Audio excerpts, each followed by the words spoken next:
श्री शिवाय नमस्तुभ्यम। हम सबको पता है कि 24 अप्रैल को वरूथनी एकादशी का बहुत ही विशेष सा दिन है।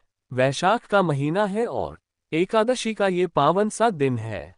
तो आप सभी लोगों को अपने घर की किसी भी प्रकार की नेगेटिविटी को, नकारात्मक ऊर्जाओं को, या फिर मैं कहूँ कि घर में बीमारियां आपके बहुत ज़्यादा हैं, तो तुलसी माता की लकड़ी को लेकर के पानी में डाल के या तो आपको स्नान करना है या तो आपको पीना होगा। कैसे करना है इस पूरे प्रोसेस को, इसी की बात हम लोग करने वाले हैं। वीडियो को पूरा देखिएगा, ठीक है ना? चलो समझने की कोशिश करते हैं। एक्चुअली इस उपाय को मैंने आपको पहले ही बता रखा है कि जो एकादशी का दिन होता है हम किसे समर्पित करते हैं, माँ तुलसी को तो समर्पित करते ही करते हैं। साथ ही साथ भगवान हरि का भी दिन होता है, मानते हो आप भी ना? क्या करिएगा तो आपको आज इस वरूथनी एकादशी पर तुलसी माता की कोई भी एक लकड़ी ले लेनी है। अब एक चीज का विशेष ध्यान देंगे, आपको अपने हाथों से किसी भी प्रकार के पेड़ पौधे पत्तियों को तोड़ना नहीं है। चाहे वह तुलसी माता का पत्ता हो या फिर कोई सा भी पत्ता हो, आपको बिल्कुल भी हाथों से नहीं तोड़ना। चीजें क्लियर हो रही हैं? कहोगे भैया फिर कहाँ से मिलेगी? आप तुलसी माता के पत्ते को ले सकते हो या फिर तुलसी माता की कोई छोटी सी डंडी पड़ी हुई हो, तुलसी माता के पेड़ के नीचे, उससे वहां से उठाना। सुबह से लेकर के शाम तक के टाइम पर, जब एकादशी का पर्व जब तक है, उस टाइम पर जो भी व्यक्ति घर में आपके बीमार रहता है, जब वह व्यक्ति नहाने के लिए जाएगा तो चाहे तो तुलसी माता के पत्ते को या तुलसी माता की डंडी को उसकी बाल्टी में 7 बार आपको घुमा देना है। और उस सामान को, चाहे आपने डंडी लिया हो या आपने पत्ता लिया हो, दोबारा से लाकर के तुलसी माता की जड़ में रख देना। अब मान लेते हैं आप इस वीडियो को लेट में देख रहे हो और आप स्नान कर चुके हो है ना, तो आप एक गिलास में पानी लेना, थोड़ा सा गंगाजल डाल देना और तुलसी माता के पत्ते को या तुलसी माता की लकड़ी को आपको उस गिलास में 7 बार घुमा करके, जो भी व्यक्ति घर में बीमार रहता है, परेशान रहता है, अगर उसे आप पिला देते हैं तो उसकी जो भी प्रकार की कैसी भी बीमारी होगी, वह सारी बीमारियां ठीक जरूर हो जाएंगी। इस उपाय को करिएगा जरूर। वरूथनी एकादशी का यह उपाय वैशाख महीने की सबसे अच्छे दिनों में से माना जाता है, तो आप सभी लोगों को इस उपाय को जरूर करना होगा। चीजें क्लियर हो रही हैं क्या? चलो अच्छा, हाँ देखो ये फोटो देख के मुझे याद आ गया, आप लोग दीपक भी जलाओगे? मैं अभी सुबह कल मैं बनाऊंगा वीडियो की कैसे दीपक लगाना है, तो ध्यान रखिएगा। तुलसी माता की जड़ के पास में कोई दिया मत लगाया करो, ठीक है ना? इस पर विस्तार से बात करेंगे, बस छोटा सा आप लोग को मैं समझाने के लिए बता दिया। तो पहला उपाय आज के दिन आपको समझ में आ गया है। आगे बढ़ते हैं। अब इस वीडियो के हम लोग अपने दूसरे उपाय की तरफ देखो। ऐसा बहुत ही कम देखने को मिलता है कि जो एकादशी का पर्व हो, वो एकादशी का पर्व गुरुवार को बहुत कम देखने को मिलता है, क्योंकि गुरुवार का दिन तो भगवान हरि का होता ही होता है। साथ ही साथ अगर उस गुरुवार के दिन के साथ एकादशी का दिन जुड़ जाए तो इस दिन की महत्ता और भी बढ़ जाती है ना। तो आप सभी लोगों को किसी भी प्रकार की मनोकामना हो, कोई भी आपकी विशेष हो जो पूरी ही नहीं हो पा रही है, तो आपको इस प्रकार से दाल लेने की आवश्यकता होगी। जो दाल इस्तेमाल करने वाले हो आप लोग, वो चने की दाल होगी। इस चीज का विशेष ध्यान देंगे है ना। लेकिन अब यहाँ पर गिनती भी हमें करनी है, कितने चने की दाल लोगे, सबसे ज्यादा इंपॉर्टेंट यही रोल प्ले करेगा। तो आपको 41 कहने का मतलब है 41 चने की दाल को लेंगे, ठीक है ना? इसे लेना, साथ ही साथ आप सभी को तांबे का लोटा लेना है, उसके अंदर जल भरना। एक बात का और ध्यान रखिएगा, एकादशी का आप कोई भी व्रत उपाय कर रहे हो, कोई भी उपवास का उपाय कर रहे हो, गंगाजल उसमें डालना बिल्कुल अनिवार्य होता है। एकादशी पे तो जल के अंदर क्या डालोगे, थोड़ा सा गंगाजल डालेंगे और फिर पहुंच जाएंगे कहां पे? महादेव के शिवलिंग के पास में। अब यहां पर एक छोटा सा नियम, छोटा सा तरीका समझेंगे।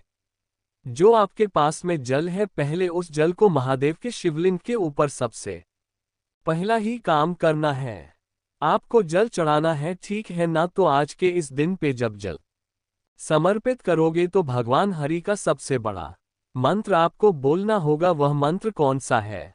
ओम नमो भगवते वासुदेवाय। एक बार और बोल रहा हूं, नोट करना है तो नोट कर लीजिए। ओम नमो भगवते वासुदेवाय। इस मंत्र का स्मरण करके आपको सबसे पहले जल चढ़ाना है, और जल चढ़ाने के बाद में जो मैंने आप लोगों को 41 चने की दाल बताई है, अपनी मनोकामना कहते हुए वो चीज आपको महादेव के शिवलिंग के ऊपर समर्पित कर देनी है।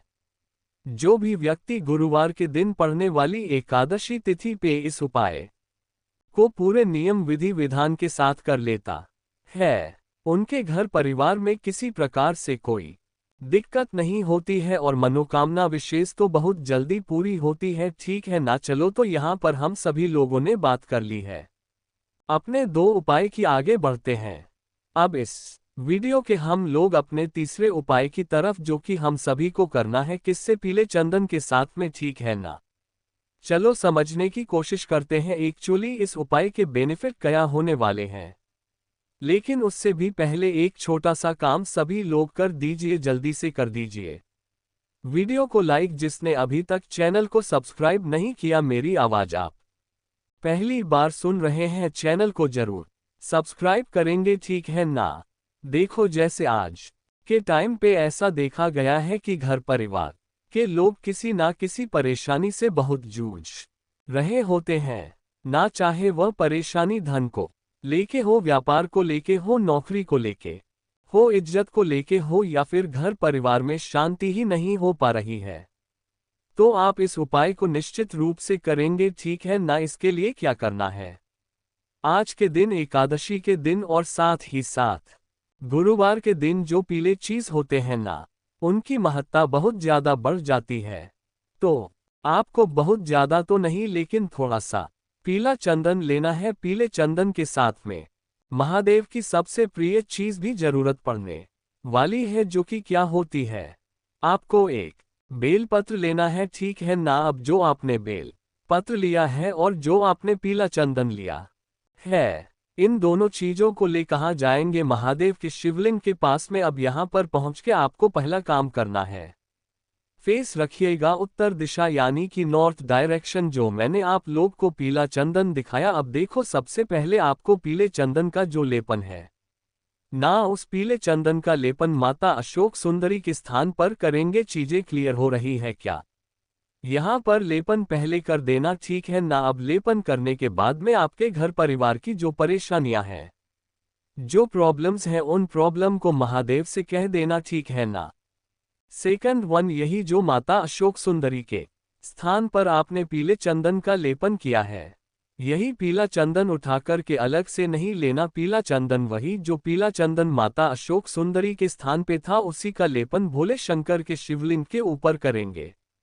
एंड देन आप सभी लोगों को वही जो बेलपत्र मैंने दिखाया उसे समर्पित करके और एक लोटा जल कुंदकेश्वर महादेव के नाम से अगर आप चढ़ा देते हैं, तो आपके घर परिवार में किसी भी प्रकार से कोई संकट नहीं आएगी। जो परेशानियां घर में आपके चल रही हैं, उन परेशानियों से आपको बहुत जल्दी छुटकारा जरूर मिल जाएगा। लेकिन ध्यान जरूर रखिएगा, पहले लेपन करेंगे माता अशोक सुंदरी के स्थान पे। यहाँ का लेपन किया हुआ उठा के चढ़ाएंगे भोले शंकर के शिवलिंग के ऊपर, फिर बेलपत्र चढ़ा करके और उसके बाद जल चढ़ाएगा। ठीक है ना? इस तरीके से अगर आप उपाय को आज वरूथनी एकादशी पे करके देखते हैं तो आपके घर में कोई संकट नहीं आएगा। ठीक है ना? 3 उपाय आपको समझ में आ गए हैं।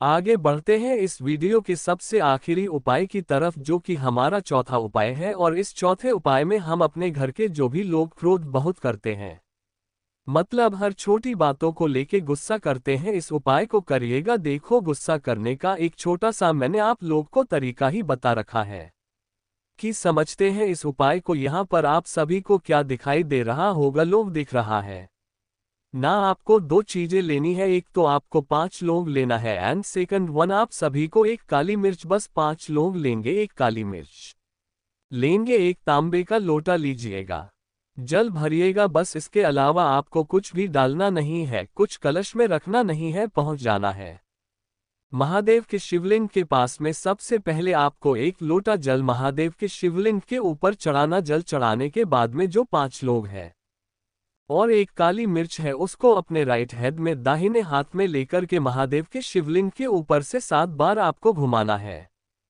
कितनी बार घुमाओगे? 7 टाइम्स आपको घुमाएंगे और वही काली मिर्च और वही लौंग को घर पे लाना, कूट लेना, पीस लेना, उसका पाउडर बनाना। और जब भी उस क्रोध वाले व्यक्ति को, गुस्से वाले व्यक्ति को, चंचल व्यक्ति को कोई भी चीज खाने के लिए दो ना, तो उसमें एक चुटकी नीलकंठेश्वर महादेव के नाम से मिलाकर खिलाना स्टार्ट कर दो। उसका जो गुस्सा होगा, हैबिट होगी, गलत आदतें, वो सुधर जाएंगी। तो मैंने कोशिश की आप सभी को सारी बातों को अच्छा समझाने की। वीडियो पसंद आए हो तो लाइक करिएगा। कुछ पूछना है नीचे कमेंट सेक्शन में पूछें। और मेरे जितने भी भाई बहन आवाज आज मेरी पहली बार सुन रहे हैं, चैनल को जरूर सब्सक्राइब करेंगे। श्री शिवाय नमस्तुभ्य।